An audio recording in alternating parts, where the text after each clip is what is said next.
Well, kids, what is crime? Well, you're about to be taught. Crime is an individual act that breaks the law of the land. Unless there's a law prohibiting the act, then it cannot be considered a crime. It also cannot be dealt with by the police. There are several psychological and political theories in place to explain why we commit crimes. These are voluntarism, positivism, and realism.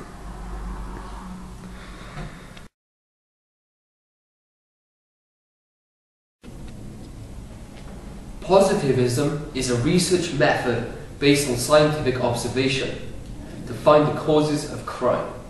Once the causes are known, then the criminal can be cured.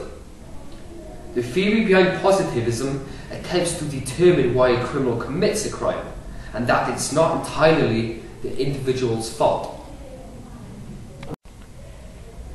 There are several theories of why crime is committed that interlinks with positivism, and these are genetics, determinism, family influence, social, cultural, and psychological.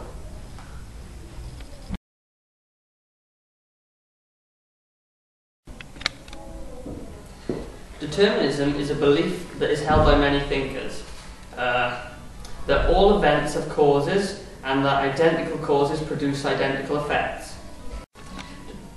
Determinism is sometimes separated into hard determinism and soft determinism. According to hard determinism, the deterministic perspective is true and not compatible with human freedom, morally or otherwise. According to soft determinism, the deterministic perspective may be true, but there are nevertheless conditions of moral freedom such that humans can, at least at times, be morally responsible for their actions. A positivist tends to believe there is one best way to do things and answer the questions like those found in science or politics.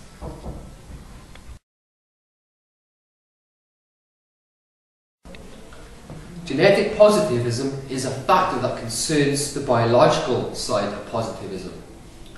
This is basically blaming our actions on our genes. Genetics can greatly impact a person's attitude and whether or not he/she will commit the crime. Genetics may determine whether a certain individual will have a disposition to violence and crime. A single gene can influence whether a person is cold, passive, or eventually naturally aggressive. These are normal traits that are passed on by the infant's parents for many generations.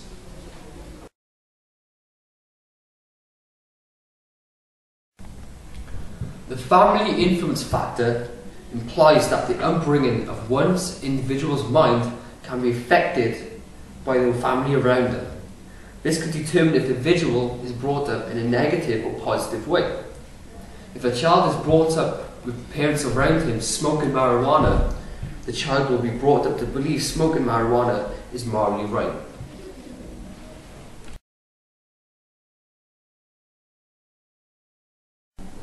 The social factor of the positivism theory is that our behaviour is reinforced by the behaviour of our social group, such as friends, gangs, family, colleagues, club groups, and many more different individuals.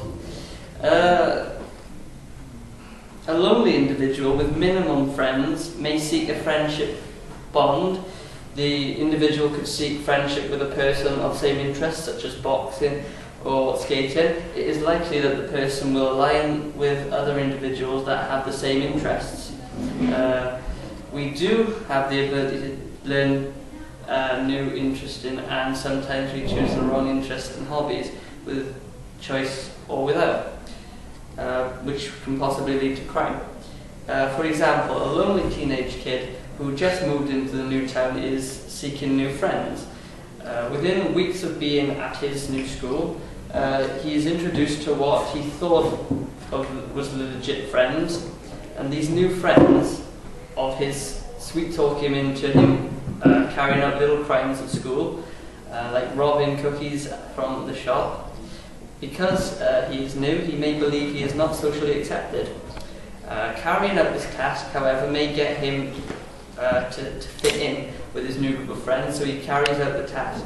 His friends then request him to steal a new whole box of cookies from the shop this time. However, he stands his ground and says no.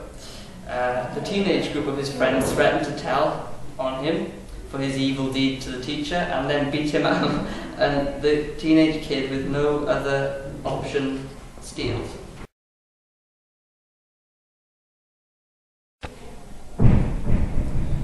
Cultural differences can lead to violence due to differing worldviews. This can also lead to marginalization of certain groups. This can also lead to crime as a result of the pressure.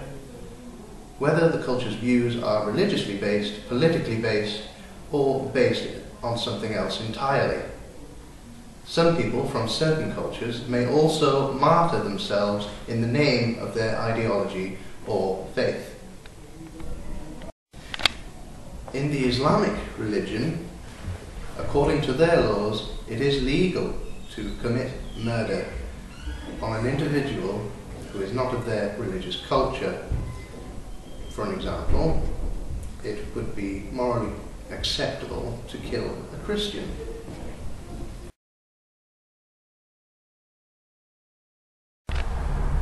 The psychological aspect of crime is basically when an individual commits a crime due to psychological reason. There are many psychological reasons. One of them could be a dysfunction or disability in the brain, such as ADHD or ASPD. Another reason could be due to emotions. For example, the emotion fear or jealousy can make us feel powerful different things, and will make us do very powerful things to other people, such as killing another human being.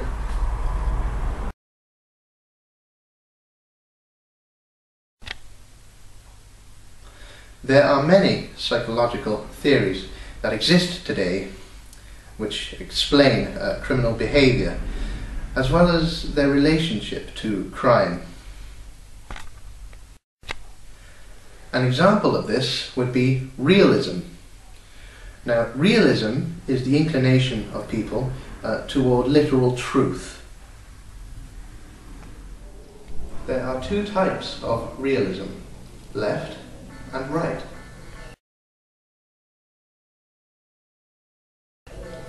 Right realism brings forward the idea that law, legislation, and other policies should be rigidly, unambiguously, and indiscriminately enforced. Any consequences of transgressions should not be an attempt at rehabilitation. This is because right realists believe that rehabilitation simply does not work. Left realism centralizes the need to look at problems as they occur and as people experience them.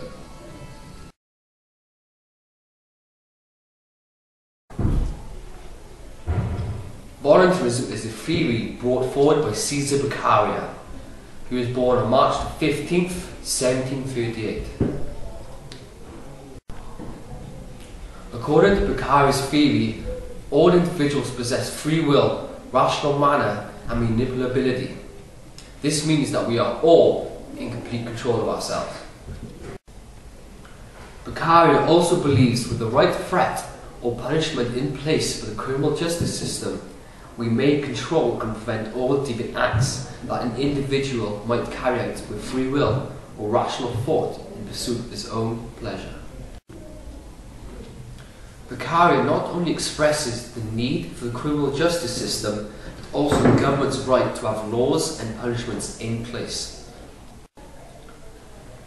He states that the laws and the criminal justice system are necessary to ensure that all individuals in society obey or follow the social contract that they have agreed to live with. If not, then punishment must be in place as soon as possible after the crime has taken place.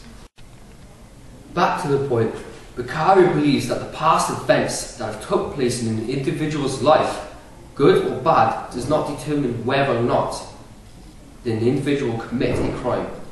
It is solely down to the individual's own choice. They have the ability to say yes or no, and punishment must be put in place as soon as possible after the crime has taken place.